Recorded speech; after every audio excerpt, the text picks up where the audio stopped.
주신 하나님의 말씀 누가복음 23장 말씀입니다. 누가복음 23장 44절에서 46절까지 저와 여러분이 한 절씩 교독하겠습니다. 저부터 읽겠습니다. 때가 제6시쯤 되어 해가 빛을 잃고 온 땅에 어둠이 임하여 제9시까지 계속하며 함께 읽습니다. 예수께서 큰 소리로 불러 이르시되 아버지 내 영혼을 아버지 손에 부탁하나이다 하고 이 말씀을 하신 후 숨지시니라. 아멘. 자리에 앉겠습니다.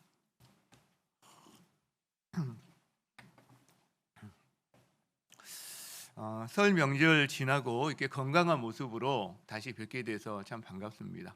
지난주 아무래도 여러분이 썰물처럼 빠져나간 이 자리가 좀 휑한 부분도 좀 있었거든요. 근데 이번에는 그 강추위 그리고 눈 때문에 참 여러 가지 고생하신 분들이 많은 것 같아요. 또 집을 비우고 돌아와 보니까 집이 이렇게 얼어 있고 뭐 이런 어려움을 겪는 분들도 계신 것 같습니다. 우리가 이렇게 명절에는 한 며칠 정도 집을 비우게 되는데 간혹 저희가 길게 뭐 한 달이나 두 달 이렇게 집을 비우게 되는 경우도 가끔 있습니다. 이제 그러면 누군가에게 뭐 집을 이렇게 좀 돌아봐 달라고 부탁을 해야 되는 경우가 생겨요. 환기를 안 하면 그 집안에 곰팡이가 기승을 부려서 뭐 옷이라든가 모든 것을 이렇게 눅눅하게 만들어 버리는 이런 일이 생기거든요. 또 집안에는 화분 같은 경우도 물을 안 주면 죽으니까 이제 부탁을 하게 됩니다. 근데 이제 그 정도가 아니라 강아지가 있는 경우에는 참 난감합니다. 어떻게 해야 될지 이게 그렇죠? 그래서 강아지 좋아하시는 분에게 이제 맡기기도 하는데 저도 한번 그렇게 한 달 정도를 맡아서 강아지를 길러본 적이 있습니다. 근데 지금도 보고 싶어요.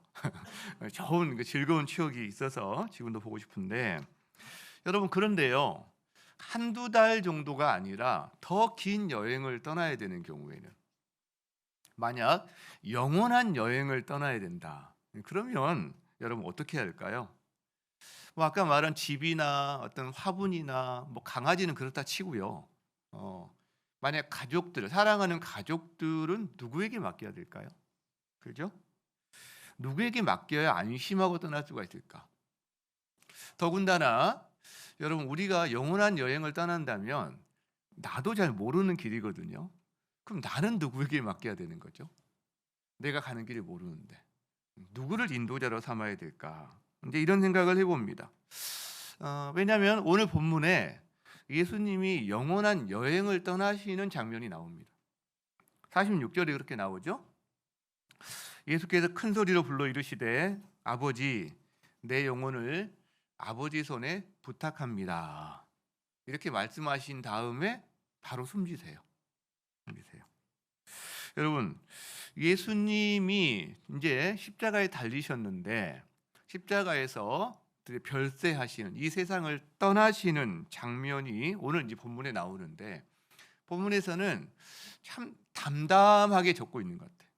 간결하게 사실만 정말 간단하게 적고 있는데 근데 예수님의 별세 과정에 어떤 특별한 일들이 있었다는 것도 우리에게 알려줍니다.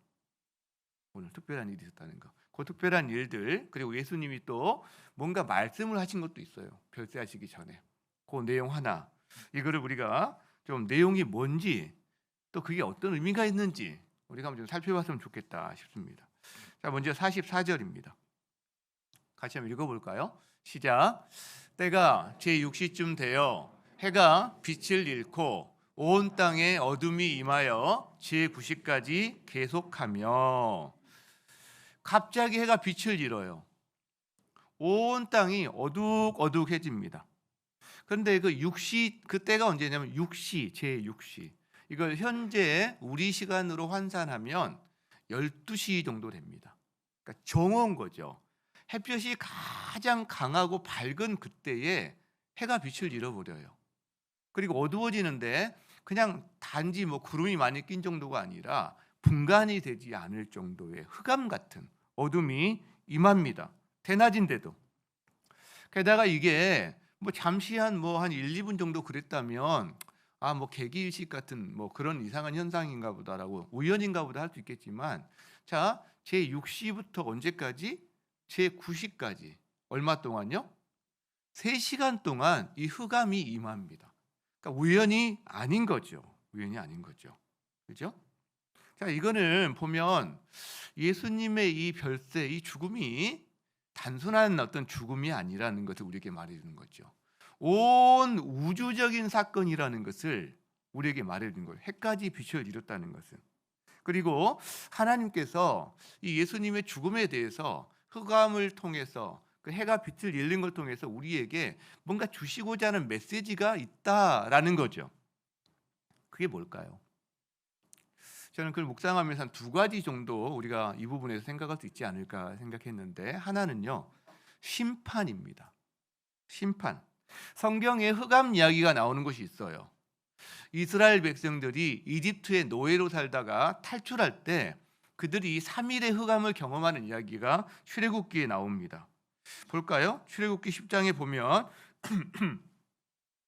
자, 여호와께서 모세에게 말합니다. 하늘을 향해서 내 손을 내밀어 애굽 땅에 흑암이 있게 하라.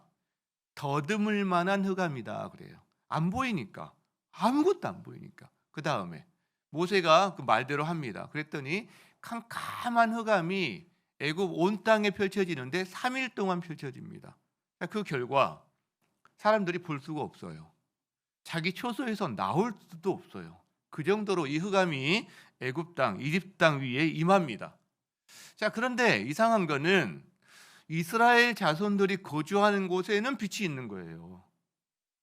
이집트 사람들 거주하는 곳에는 흑암이 있는데 이상한 거죠. 여러분, 이게 무엇을 말합니까? 바로 이집트에 대한 심판을 의미하는 거예요. 하나님 나라 백성을 핍박하는, 그리고 보내주지 않는 이집트에 대한 심판을 바로 이 흑암으로 표현하고 있다라는 겁니다. 결국 같은 말로 예수님이 십자가를 지실 때 흑암이 임했다는 것은 뭐예요? 심판입니다. 인류의 죄에 대한 이 하나님의 심판의 시간이다라는 것을 우리에게 말해줍니다. 예수님이 십자가를 6시간 정도 지셨거든요.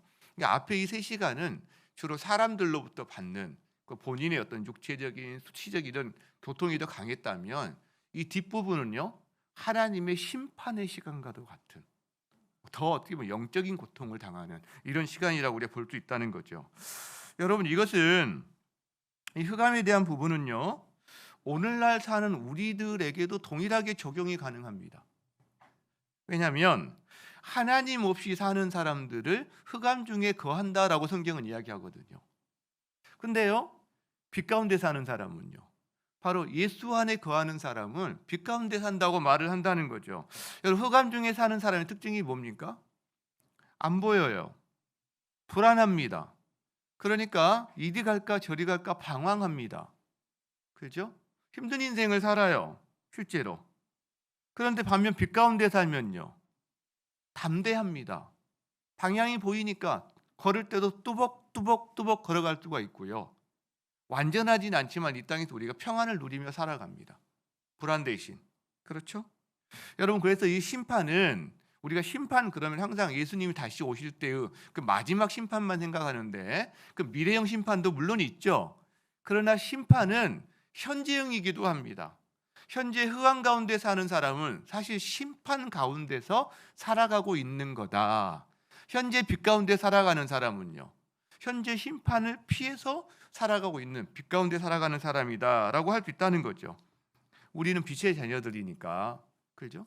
빛의 자녀니까 빛의 자녀처럼 행해야 된다는 것을, 그리고 그것이 결국은 우리에게 복이라는 것을 우리가 이 본문을 통해서 보게 된다는 거죠. 자, 첫 번째, 이렇게 이 해가 빛을 잃고 흑암이 있었던 것이 심판이라는 의미가 있다면, 저는 여기서 한 가지를 또 더 느끼게 됩니다. 그게 뭐냐면 하나님의 심정을 느끼게 돼요. 하나님의 심정.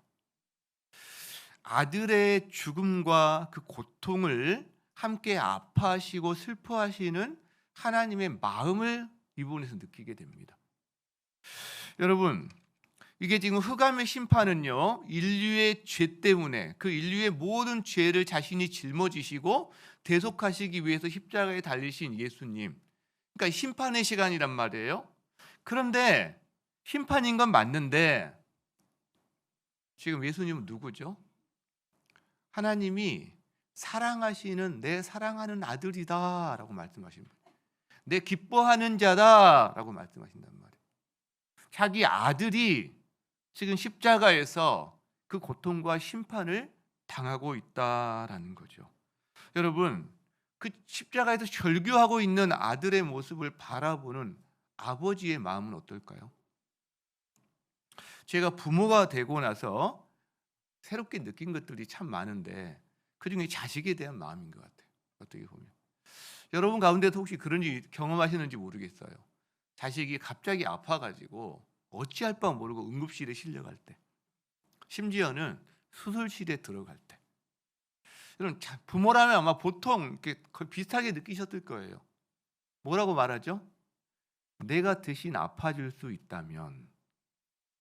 제가 부모가 되고 이런 마음을 최근에 가져봤거든요. 부모가 되고 내가 대신 아파주고 싶어요. 그렇게 할 수 없는 게 참 그렇죠? 여러분, 우리 같이 부족한 부모들도 그러는데, 연약한 부모도 그러는데, 하나님은요 더하시죠. 더하시죠. 그래서 저는 하나님이 예수님의 심판받는 그 모습을 참아 볼 수 없어서 흑암으로 덮어버린 것 아닐까? 이런 생각을 하는 겁니다. 하나님의 심정이 느껴지는 거죠. 심정.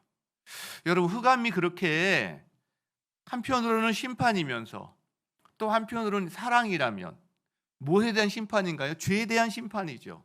동시에 아들에 대한 사랑이라면 이 흑암이 여러분, 그러면 하나님은 왜 그토록 사랑하는 이 아들을 심판의 자리에 내어 주셔야만 했을까요? 우리 때문이죠. 나 때문이죠. 나의 죄 때문인 거죠. 나의 죄 때문에. 그래서 자기 아들을 나의 죄를 위해서 심판대에 내어 주신 거죠. 왜? 우리가 바로 심판의 한복판에 있는 사람들이기 때문에 우리를 건져내기 위해서죠. 마치 불이 활활 타고 있는데 안에 사람이 있어요. 소방관이 불길 속으로 뛰어듭니다. 구해내기 위해서, 건져내기 위해서. 그런 것 같아요. 심판의 한복판에는 우리를 건져내기 위해서 예수님이 그 불길 속으로 친히 뛰어드신 거죠. 뛰어드신 거죠. 여러분, 이런 걸 우리가 이 하나님의 심정을 생각하다 보면 하나님을 경배하지 않을 수가 있겠어요? 이 하나님을 섬기지 않을 수가 있겠어요? 이 하나님께 뭔가 감사의 마음을 표현하지 않을 수가 있겠어요? 그거를 경배하고 감사하고 표현하는 게 예배입니다. 예배예요. 예배는 일정한 시간에 자리에 와서 앉아 있는 것, 뭐 그 정도 의미가 아니라 그 마음을 주님 앞에 열망을 담아서 올려드리는 것, 그게 예배인 거죠. 여러분, 그래서 우리의 예배가요, 이 주님을 향한 갈망으로, 이 주님을 향한 경외심으로, 이 주님을 향한 사랑으로 가득 찼으면 좋겠어요. 주일 예배마다 또 우리 수요예배마다 모든 예배들이 그런 예배가 됐으면 좋겠어요. 그 은혜가 우리 가운데 가득하기를 바랍니다. 자, 사건이 여기서 하나 끝나지 않습니다. 온 우주적인 어떤 사건 하나로 끝나진 게 아니라 또 하나의 사건이 벌어지는데, 특별한 일이 벌어지는데 45절입니다. 보면 같이 읽습니다. 시작. 성소의 휘장이 한 가운데가 찢어지더라. 예수님이 십자가에서 별세하실 때에 해가 빛을 잃고 흑암이 온 땅을 덮는 것과 함께 한 가지 특별한 일이 더 벌어집니다. 성소에서 무슨 일이 벌어지냐면 그 성소에 있는 휘장이 찢어져서 둘로 나뉘어집니다. 여러분, 성전은 성전 뜰이 있고요. 뜰을 통해서 성소로 들어가고요. 여기서 보통 제사장들이 예배를 드리죠. 그 하나님께 제사를 드리죠. 그리고 성소를 지나서 지성소로 들어갑니다. 하나님의 거룩한 임재가 있는, 언약궤가 있는 임재의 상징인 지성소로 들어간 그 성소와 지성소를 가로막는데 휘장이 있습니다. 이 휘장, 그죠? 근데 이 성소와 지성소를 가렸던 이 휘장이 찢어져요. 언제?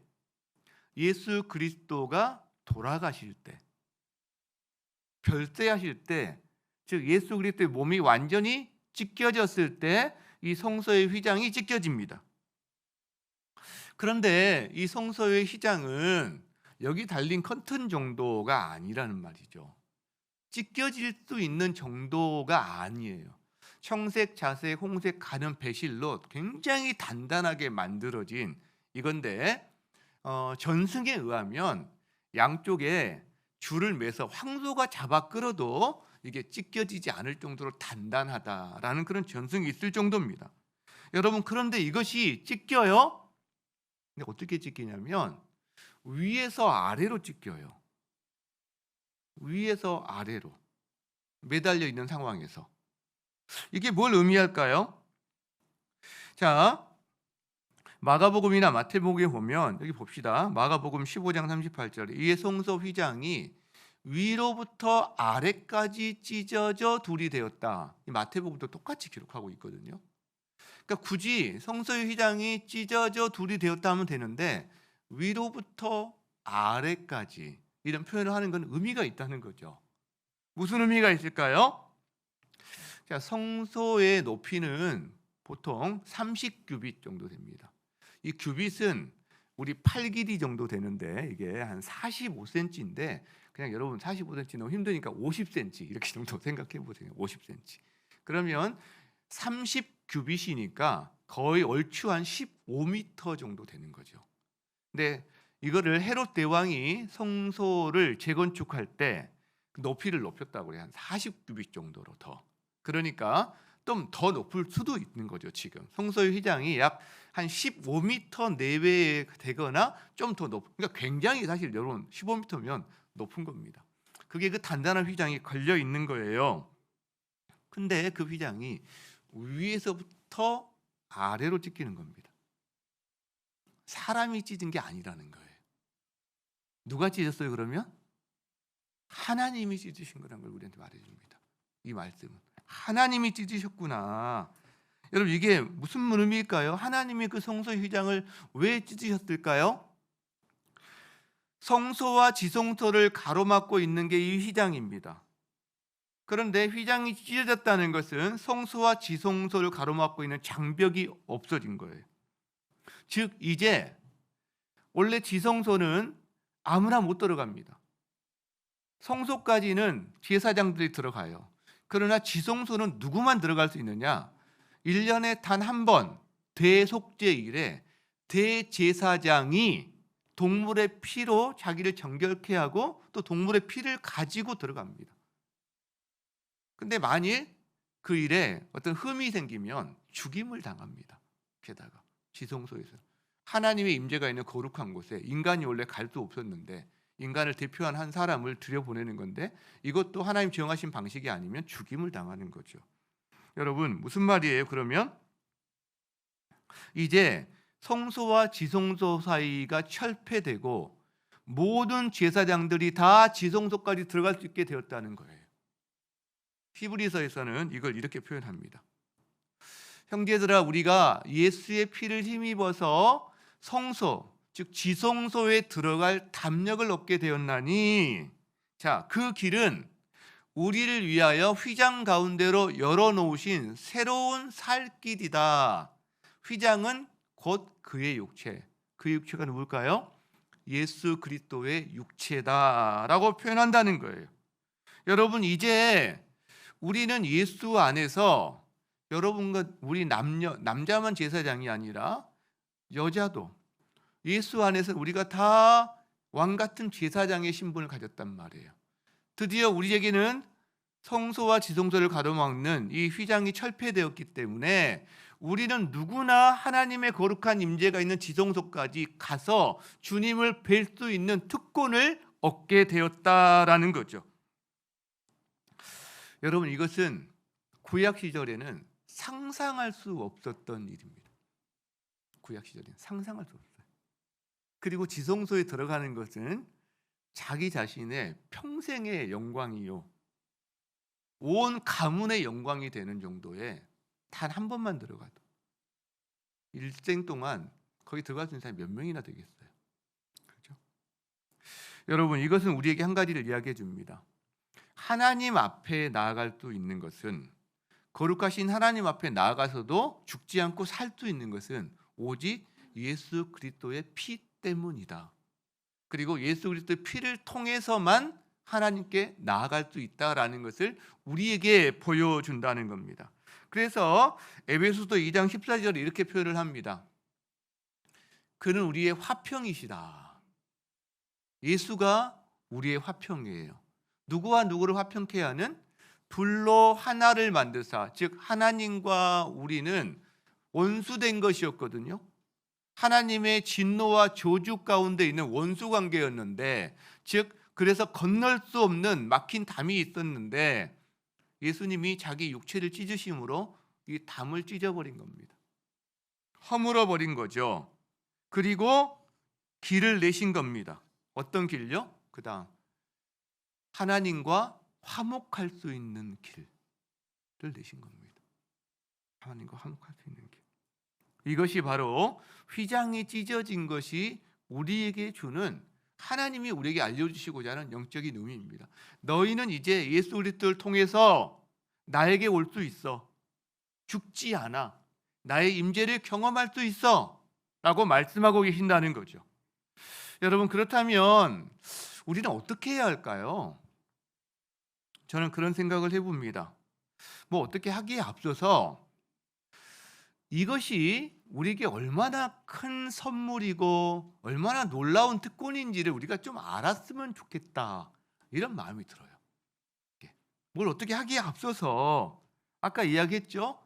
여러분, 만약 우리들은요 구약 시대라면 지성소는 죽었다 깨어나도 못 들어갑니다. 왜? 이스라엘 사람이 아니거든요. 이스라엘 사람들도요 남자여야 됩니다. 레위 사람이어야 됩니다. 아론의 후손이어야 됩니다. 아론의 후손. 그 가운데 또 나이 제한이 있죠. 건장해야죠. 모든 조건을 맞춰야 되고 제비 뽑아서 한번 딱 들어갈 수 있는 거예요. 그러니까 이 가능성은 너무나 작은 거죠. 그 특권을 누릴 수 있는 사람이. 근데 우리는요 이제 예수님 때문에 그 구약 시대의 그 대제사장만이 누릴 수 있던 특권을 우리가 누리게 됐다는 거죠. 이것이 놀라운 특권이라는 겁니다. 큰 선물이라는 겁니다. 게다가 옛날엔 대제사장도요 벌벌벌 떨면서 갔단 말이에요. 죽음을 각오해야만 했어요. 실제로 지금 저희가 예수님 앞에 나아갈 때 죽음을 각오하고 가나요? 아니죠. 성경에서 뭐라고 그러죠? 담대하게 가라 그래요. 담대하게. 왜? 예수의 피가 이미 너희의 모든 죄를 사했다라는 거죠. 그래서 이것을 잘 아는 이 유대인 출신의 크리스찬이 쓴 글이 있습니다. 히브리서가 바로 그런 건데, 히브리서 4장 16절에 이렇게 말씀하는 거죠. 우리 같이 한번 읽어봅시다. 시작. 그러므로 우리는 긍휼하심을 받고 때를 따라 돕는 은혜를 얻기 위하여 은혜의 보좌 앞에 담대히 나아갈 것이니라, 이렇게 말을 합니다. 담대히 나아갈 것이니라. 어디로요? 은혜의 보좌 앞에. 은혜의 보좌가 어디입니까? 시은자, 언약궤 위에 있는 그 자리, 즉 지성소입니다. 지성소에 있는 은혜의 보좌 앞에 담대히 나아갈 수 있다. 언제요? 언제죠? 긍휼하심이 필요할 때. 또 언제죠? 때를 따라 돕는 은혜가 필요할 때. 여러분, 여러분의 삶에 하나님의 긍휼하심이 필요하십니까? 여러분의 삶에 때를 따라 돕는 은혜가 절실하십니까? 그러면 은혜의 보좌 앞에 나아가셔요. 절실하지 않으면 가지 마세요. 그냥 띵가띵가 놓으세요. 그냥. 네. 그러나 절실하다면, 하나님의 은혜가 절실하다면 여러분 은혜의 보좌 앞에 나아가셔요. 나아가셔요. 그걸 위해서 예수님이 자기 몸을 찢어주셨고요, 성소의 휘장을 하나님이 찢어주셨단 말이에요. 그래서 우리는 갈 길이 열렸어요. 그러니까 이제 가는 자가 복된 자입니다. 가는 자가 복된 자. 길이 열렸는데 은혜의 보좌 앞에 갈 수 있는 길이. 가는 자가 복된 거죠. 그게 뭡니까? 은혜의 보좌를 갈망하고 그 앞에 나아가는 것. 여러분, 그게 예배입니다. 그게 예배입니다. 그래서 은혜의 보좌를 갈망하며 하나님의 은혜, 때를 따라 돕는 은혜를 갈망하며 예배의 자리로 나아가는 자, 여러분, 그 자가 복된 자인 거죠. 저는 우리 성도님들의 개인의 삶의, 자기 개인적인 삶의 자리에 예배가 회복되기를 바랍니다. 여러분, 새벽이든 아침이든 깨어서 여러분 주님 앞에 여러분 나아가세요. 하나님의 얼굴을 구하세요. 은혜의 보좌를 사모하세요. 그러면 그날 하루를 살아갈 때를 따라 돕는 은혜를 주님 앞에 받으실 수 있을 거예요.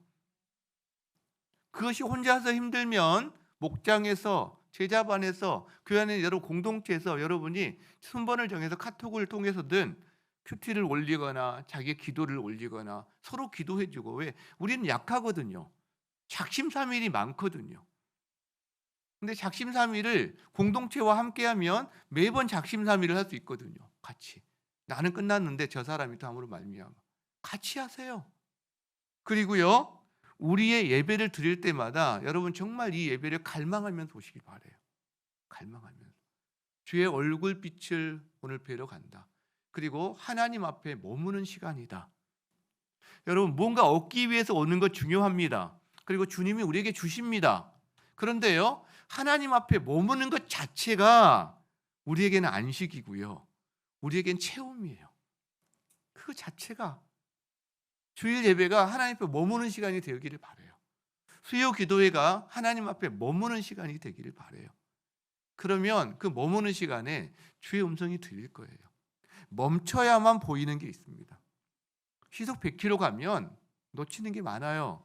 그러나 잠시 자리를 멈추고 주위를 둘러보면 눈의 아름다움도 경치도 느낄 수도 있고요, 하나님이 우리에게 하시는 말씀이 그리고 옆에서 새소리가 들리기도 한다는 겁니다. 여러분, 예배를 갈망하고 기도하며 하나님 앞에 머무시는 여러분 되시기를 주의 이름으로 축원합니다. 자, 이렇게 우주적인 사건, 흑암, 그리고 성소에서 특별한 일, 휘장이 찢어지는 일, 이 일이 벌어질 때 예수님이 마지막으로 하신 말씀이 있습니다. 46절이도 같이 한번 읽어보겠습니다. 시작.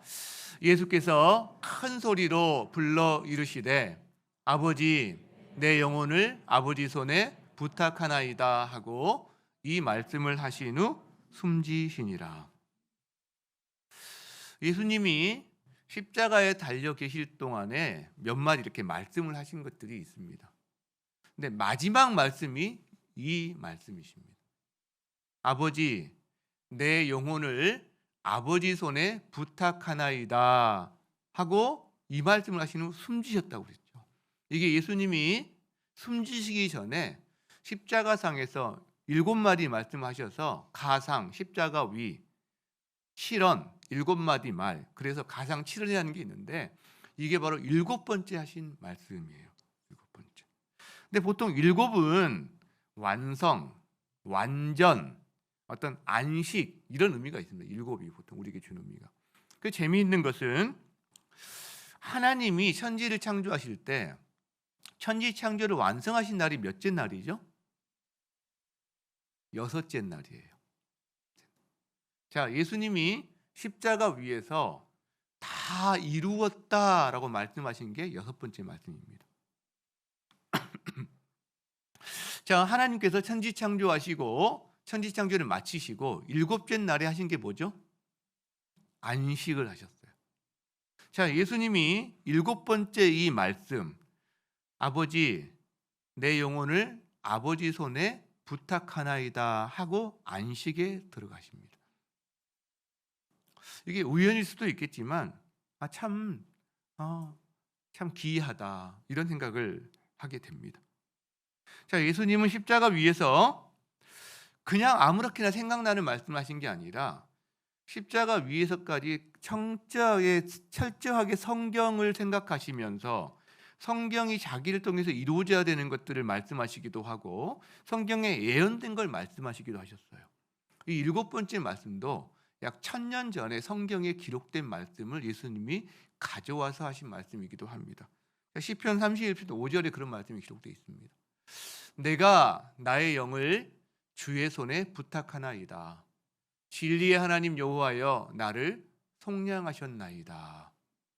이 말씀을 예수님이 가져오셔서 이 말씀을 완성하십니다. 자, 그러면 봅시다.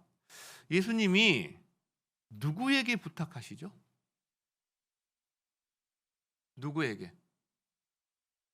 아버지에게요. 아버지 불러요. 그리고 내 영혼을 누구 손에?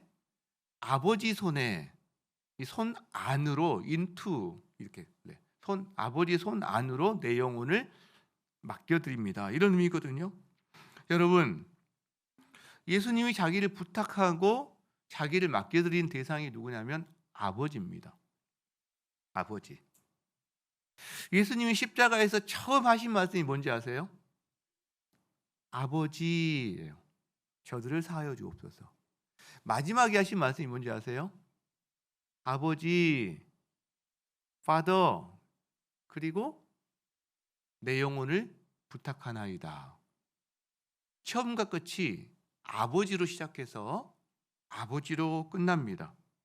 그런데요, 우리는 그래서 당연하다고 생각하는데 당연하지가 않아요, 사실은. 왜냐하면 예수님이 하셨던 말씀 중에 돌아가시기 직전에 다 이루었다 바로 전에 어떤 말씀을 하시냐면 흑암이 뒤덮었을 때 엘리 엘리 라마 사박단이라는 말씀을 하세요. 여러분, 이 말씀은 아버지가 아닙니다. 엘리는 엘 하나님, 리 마이 나의 하나님, 나의 하나님. 여러분, 예수님이 늘 아버지라고 부르셨는데 이때는 아버지라고 못 부릅니다. 안 부른 게 아니라 아버지라고 못 불러요. 하나님이라고 부릅니다. 왜? 자기는 지금 심판을 받고 있는, 어떻게 보면 하나님이 재판관과 같은, 사형 집행인과 같은 직함을 가지신 어떤 분으로 부르는 거죠. 왜요? 아버지와 아들의 관계성에서 지금 이 일이 이루어지는 것이 아니라 온 인류의 죄를 대신해서 자신이 인류의 대표로서 죄를 대속하는, 심판받는, 저주받는, 형벌을 받는 사람으로서 예수님이 지금 흑암 가운데 있기 때문에 이때는 아버지라고 못 부릅니다. 나의 하나님이라고 부릅니다. 나의 하나님. 그런데 이제 모든 것이 이루어졌거든요. 다 이루었다. 다 이루었다. 다시 예수님이 아버지와 영적인 교통을 회복하셨거든요. 이제 다시 아버지라고 부를 수 있게 된 거예요. 다시. 여러분, 우리가 하나님을 아버지라고 부를 수 있다는 것은 이건 놀라운 일입니다, 사실은. 여러분, 길 가다가 혹은 우리나라에서 가장 돈 많고 가장 멋지고 가장 권력 있고 가장 명예롭고 이런 사람을 만났다고 합시다. 아버지하고 가서 달라붙으면 그 사람이 오냐 내 아들아 내 딸아 이렇게 방귀 맞아줄 것 같아요? 아마 정신병원 끌려갈 겁니다. 하나님을 아버지라고 부를 수 있는 것은 특권입니다. 선물입니다. 예수님이 아버지라고 부르시는 분을 나도 아버지라고 부를 수 있다? 이게 놀라운 일입니다, 여러분. 놀라운 일입니다. 아무나 하나님을 아버지 진심으로 진정성 있게 정말 개인적인 언어로 못 부릅니다, 여러분. 못 부릅니다. 귀신들이 하나님께 아버지 여러분 부를 수 있을 것 같아요? 못 부릅니다. 하나님이라고는 부를 수 있겠죠, 객관적으로. 그러나 아버지는 관계성이거든요. 못 부릅니다, 여러분. 놀라운 일이에요. 그래서 요한일서에서는 이렇게 표현을 합니다. 같이 볼까요? 보라, 감탄사죠. 보라, 하나님께서 어떠한 사랑을, 하나님께서 얼마나 놀라운 사랑을 우리에게 주셨는지 하나님의 자녀라 일컬음을 얻게 하셨다. 우리가 하나님의 아들, 우리가 하나님의 딸이라는 명칭을 얻게 됐어요. 그 관계성을 얻게 하셨어요. 이게 하나님의 놀라운 어떠한 사랑은 우리를 사랑하신 거다라고 말하는, 감탄한다는 거죠. 감탄해야 되는 거예요. 여러분, 부모도 자식을 그렇게 사랑합니다. 코로나 때문에 많이 못했지만 학교 애들 보내면 운동장에 수백 명 아이들이 막 같은 유니폼을 입고 운동회를 하고 있어요. 자기 아들, 자기 딸 찾는 데는 얼마 안 걸립니다. 다 똑같은 옷 입고 있어도 대번에 알아봅니다. 레이저예요, 눈이 그냥 두두두두 하면서 착 알아봅니다. 그죠? 애들 유치원에서 이렇게 나와서 재롱잔치 막 할 때 오로지 한 녀석만 봅니다. 자기 아들 자기 딸. 그러면서 무용도 사실 객관적으로 너무 못하는데 너무 잘한다고 막 난리를 쳐요. 막 마음이 기뻐가지고 쟤는 누굴 닮아서 이렇게 잘할까, 이렇게. 이게 부모 마음이죠. 여러분, 하나님이 우리 아버지가 되세요. 지켜보시죠. 돌보시죠. 공급하시죠. 그렇죠? 우리의 신음을 알고 계시죠. 이 땅에 있는 육신의 아버지, 어머니와는 비교가 되지 않는 분이다 하는 거죠. 여러분에겐 그 아버지가 계십니까? 그 아버지라고 나지막히 소리내어 부르십니까? 아버지. 여러분, 새벽이 그 아버지 부르는 시간이에요. 예배드리는 시간이 아버지 부르는 시간이에요. 그렇죠? 예수님이 내 영혼을 아버지 손에 부탁하나이다 별대하면서 자기 영혼을 부탁드립니다. 여기서 부탁하나이다라는 헬라어 단어를 찾아보니까 위탁하는 거예요. 위임하는 거예요. 바울이 어떤 용도로 사용되냐면, 바울이 디모데에게 또 다른 충성된 사람들에게 이 복음을 전수하는 것을 부탁해라 할 때 그 부탁, 그렇게 사용하는 거죠. 또 바울이 에베소 성도들과 헤어질 때, 영원한 이별을 할 때 그들을 내가 너희를 주와 및 그 은혜의 말씀께 부탁하노니 할 때 이 부탁인 거거든요. 이게 그렇게 사용되는 거거든요. 자, 그렇다면 봅시다. 예수님이 자기 영혼을 아버지께 부탁해요. 영원한 여행을 떠나기에 앞서서 떠나실 때. 여러분, 그렇다면 우리도 언젠가는 긴 여행, 영원한 여행을 떠날 겁니다. 여러분은 누구에게 여러분의 영혼을 부탁하시겠습니까? 혹은 부탁할 수 있습니까? 생각해 보셔요. 여러분, 당신 자신, 그리고 여러분이 가장 사랑하는 그 사람들을 누구에게 부탁할 수 있습니까? 여러분, 그렇게 부탁할 분이 계십니까? 근데요, 부탁할 수 있는 분이 계시기 때문에 이 자리에 오신 거죠. 그런데 한 가지, 여러분, 부탁할 때는요, 관계가 있어야 부탁할 수 있습니다. 관계가. 강아지 맡길 때만 해도요, 관계가 있어야 부탁할 수 있습니다. 근데 자녀를 맡긴다, 만약에 1년, 2년 자녀를 맡겨야 된다, 내가. 그러면요, 웬만한 관계로는 안 됩니다. 신뢰하는 관계여야 돼요. 신뢰하는 관계. 그렇죠? 여러분, 우리 영혼을 부탁한다. 우리 영혼을 부탁한다. 누구에게 부탁할 수 있을까요? 그분이 신뢰할 만한 분이어야 됩니다. 그리고요, 우리와 관계성이 있어야 합니다. 스데반이 그가 예수님을 전하다가 돌에 맞아 죽을 때, 그때 그가 하는 고백이 있습니다. 사도행전 7장 59절이죠.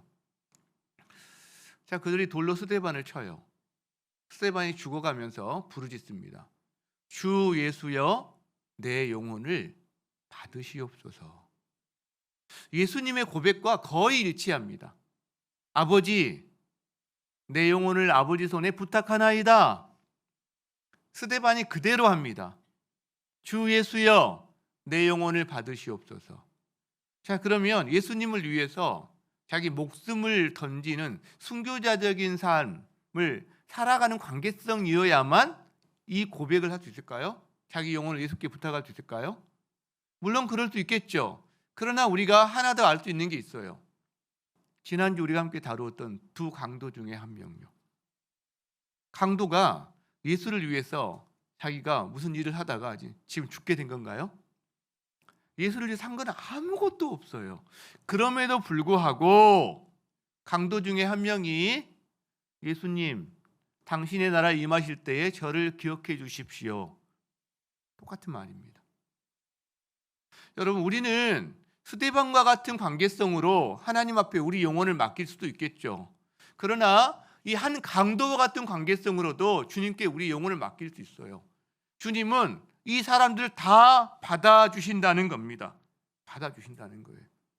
그리고 그 사람뿐만 아니라 어떠한 환경에서도 다 받아주신다는 거예요. 예수님이 하나님과 관계가 회복된 장소가 지금 어디예요? 십자가 위에, 여러분. 십자가 위에서 심판으로 말미암아 관계가 끊어졌다가 다시 회복된 것도 십자가 위입니다. 십자가 위. 예수님은 십자가 위에서도 하나님과 교제를 나누고 계세요. 그 상황, 그 장소, 여러분 만만치 않은 고통이 임하는 곳인데 그곳에서 주님께서는 하나님과 교제하고 계시다는 거죠. 여러분, 예수님만 그런 게 아닙니다. 성경에 많은 사람들이 그래요. 자기 인생의 풀무불 속에서 어마어마한 고통 속에서 예수님과 교제의 끈이 끊어지지 않습니다. 어떤 면에서는 오히려 더 선명해집니다. 더 절실해집니다. 풀무불 속에 있었던 다니엘의 세 친구들, 사자굴에 있었던 다니엘, 감옥에서 찬양을 불렀던 바울과 실라, 이런 사람들은 어떻게 보면 고난의 풀무불 속에 있었는데 오히려 그 시간이 더 선명하게 하나님과 교제하는 시간이 됐어요. 여러분, 우리도 그럴 수 있습니다. 성경에 있는 인물들만 그러는 게 아니라 우리도 그럴 수 있습니다. 그 경험하신 분이 많을 거예요. 내가 고난의 풀무불 속을 지나갈 때 얼마나 더 하나님이 가깝게 느껴지고 얼마나 그분의 은혜가 정말 실감나게 내 인생에 임했는지. 그래서 시편 23편 4절이 우리에게 너무나 주시는 말씀이 명확합니다. 그리고 감동적입니다. 같이 한번 읽어볼까요? 시작. 내가 사망의 음침한 골짜기로 다닐지라도 해를 두려워하지 않을 것은 주께서 나와 함께 하심이라. 여러분, 지금 사망의 음침한 골짜기 같은 길을 걸어 다니십니까? 두렵습니까? 근데요, 한 가지, 주께서 나와 함께 하시는 것, 주님과의 교제가, 주님과의 동행이 이게 우리 가운데 있다면 두려워하지 않게 될 것입니다. 왜? 주님이 함께 계시니까. 주님이 함께 계시니까. 여러분, 이 은혜가 우리 성도들 가운데 가득하기를 빕니다. 올 한 해 힘든 한 해가 되겠지만 주님이 동행하시고 내가 주님 손 붙잡고 걸어간다면 걸어가 볼 만한 한 해가 되리라고 믿습니다. 그 은혜가 함께하기를 축복합니다. 말씀을 마무리하고자 합니다. 여러분, 짧은 본문이지만 이 예수님의 별세의 과정을 묵상하면서 저는요, 예수님의 심정이 느껴지는 게 하나가 있었어요. 예수님의 심정이 느껴지는 거. 여기 보면 46절에 뭐라고 하냐면 예수님이 아버지, 내 영혼을 아버지 손에 부탁하나이다 말씀하시는 장면이 있는데 저처럼 말하지 않으셨어요. 아버지, 내 영혼을 아버지 손에 부탁합니다 이렇게 말씀하지 않으셨어요. 아버지, 내 영혼을 아버지 손에 부탁하나이다 자신이 할 수 있는 가장 큰 소리로 하셨어요. 저는 좀 의아했어요. 작게 말해도 우리 주님이 얼마든지 들으실 텐데 왜 그러셨지? 여러분, 십자가 위에서 큰 소리를 지르는 것은 미친 짓이라고 제가 여러분에게 말씀드렸죠. 이해하시죠?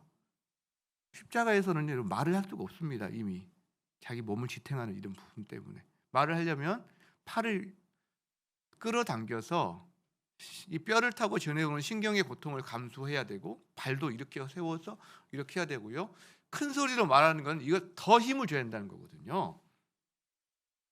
그러니까 큰 소리로 말하는 건 미친 짓인 거죠, 사실은. 근데 주님이 큰 소리로 말을 해요. 왜? 여러분, 앞에 큰 소리로 말하는 장면이 하나 더 있거든요. 엘리 엘리 라마 사박다니. 이 말씀을 하실 때요, 엘리 엘리 라마 이렇게 말씀하잖아요. 그렇게 말씀하셨단 말이에요. 크게. 저는 그 장면은 이해가 됐거든요.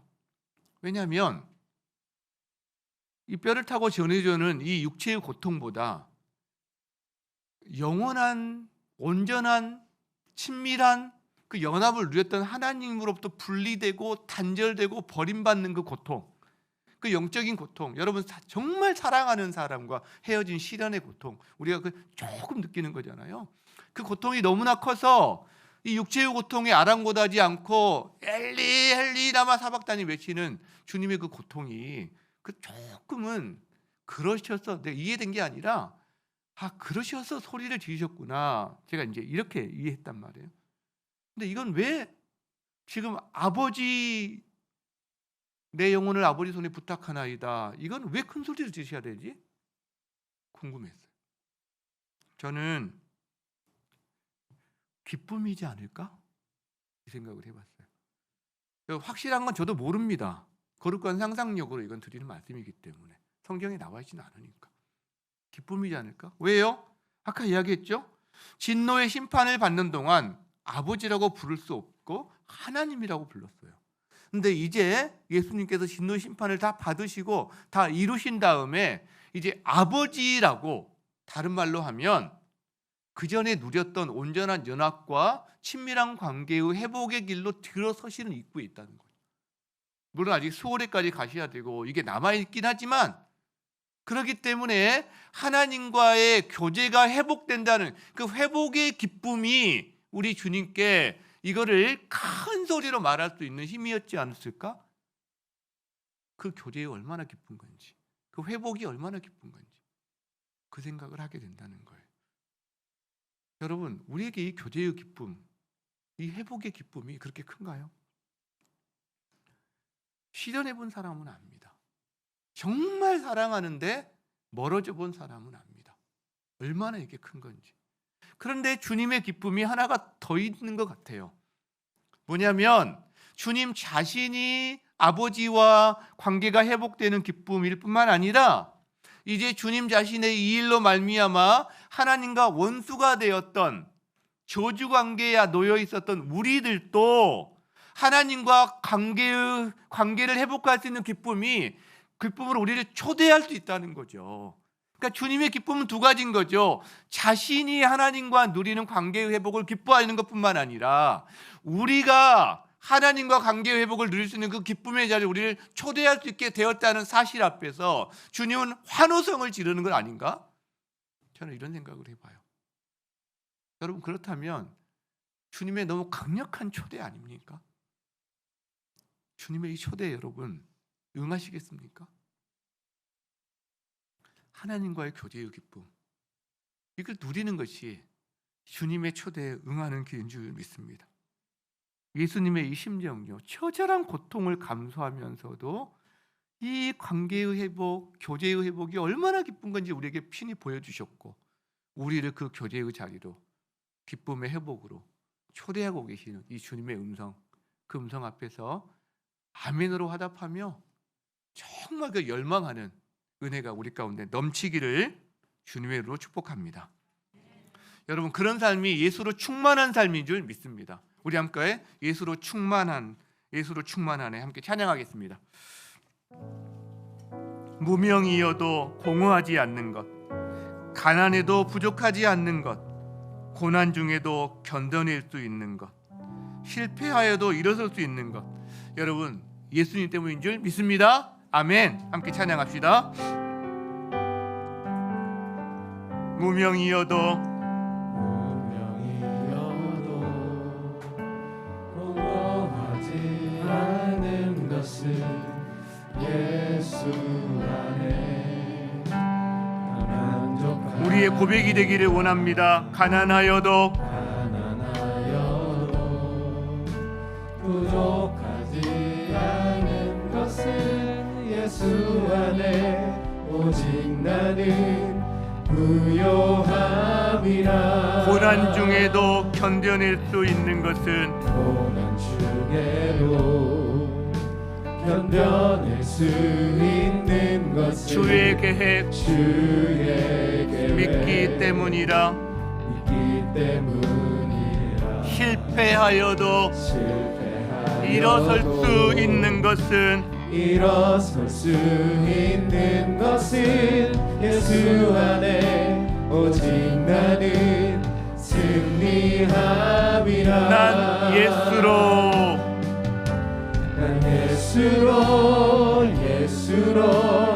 예수로 충만하네. 난 예수로 난 예수로 충만하네. 난 예수로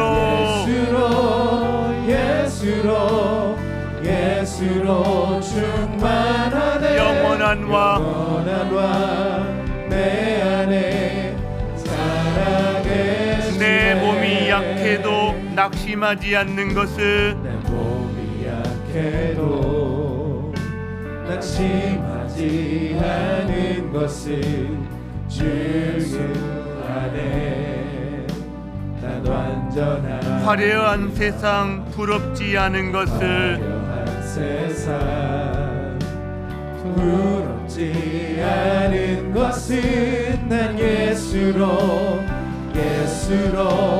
충만함이라. 난 예수로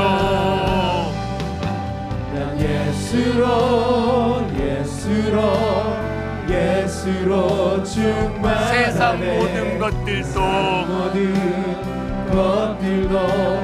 부럽지 않네. 난 예수로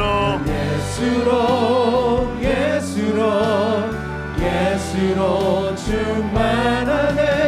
영원한 왕 내 살아계시네. 난 예수로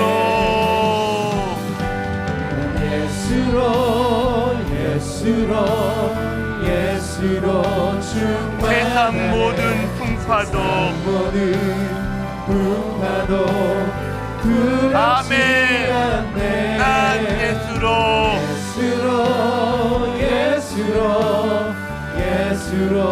충만하네. 영원한 왕 내 안에 난 살아계시네.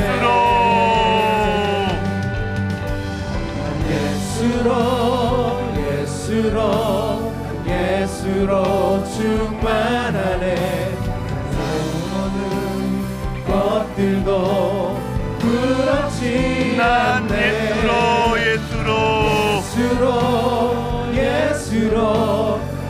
아멘. 충만하네. 영원한 왕 내 안에 살아계시네. 지금까지 예배냈세.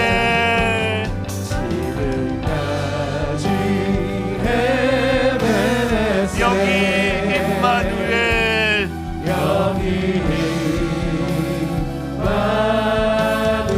앞으로 여호와 이레 나의 가는 길 함께 하시네. 손들고 찬양합니다. 지금까지